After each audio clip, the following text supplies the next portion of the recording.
Hey guys, my name is Benjo Amarpantay from BSCS 3B, major in graphics and visualization. So let's talk about protocol. What is protocol? Protocol is a standardized set of rules that allow electronic devices to communicate and exchange data. It defines how messages are sent, received, and interpreted between devices.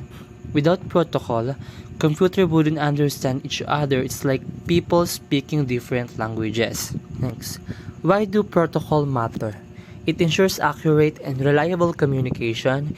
It manages the flow of data efficiently. It allows different devices to work together seamlessly. Without protocol, network communication would be chaotic and impossible.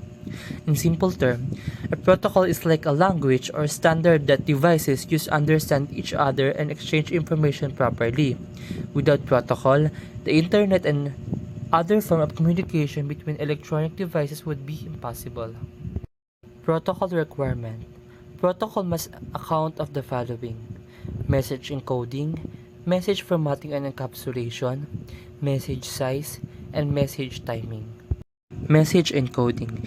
This is where the communication process begins. PC1 acts as the sender of the message. For example, it wants to send data to server 0 or laptop 0 on the other side of the network. Before the message can be delivered, it must first be encoded. Message encoding means that the information PC1 wants to send, such as text, an image, or any kind of data, is converted into signal that the other devices in the network can understand. Computers can communicate using normal human language, so PC1 changes the message into binary form made up of 1 and 0. Once encoded, the message travels through the switch, then the router, and finally reaches the other side of the network. When it arrives at the receiver, like server 0 or laptop 0, the data is decoded back into its original form. Message formatting. After encoding, the next step is message formatting. This means organizing the data into a specific structure or layout so that both the sender and receiver can understand it.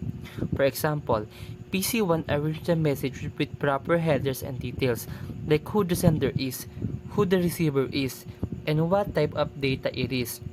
This helps to the other devices like the routers and switches know exactly how to handle and deliver the message correctly.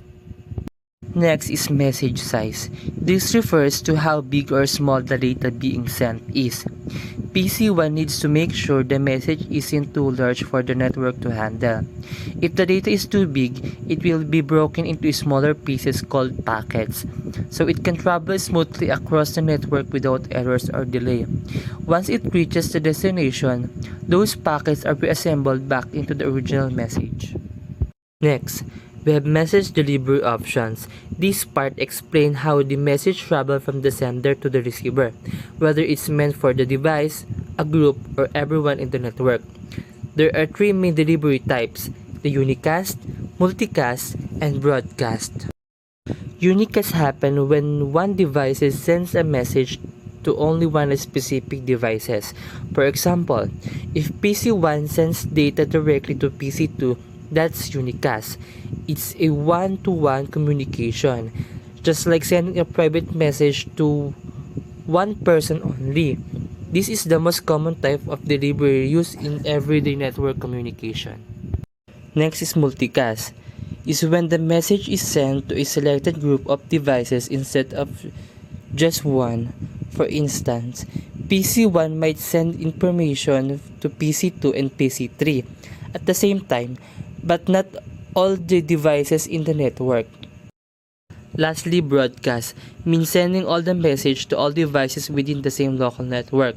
When PC1 sends a broadcast message, everyone connected like PC0, PC2, and the server will receive it. However, this only works within the same network segment because routers usually block broadcast message to avoid traffic overload.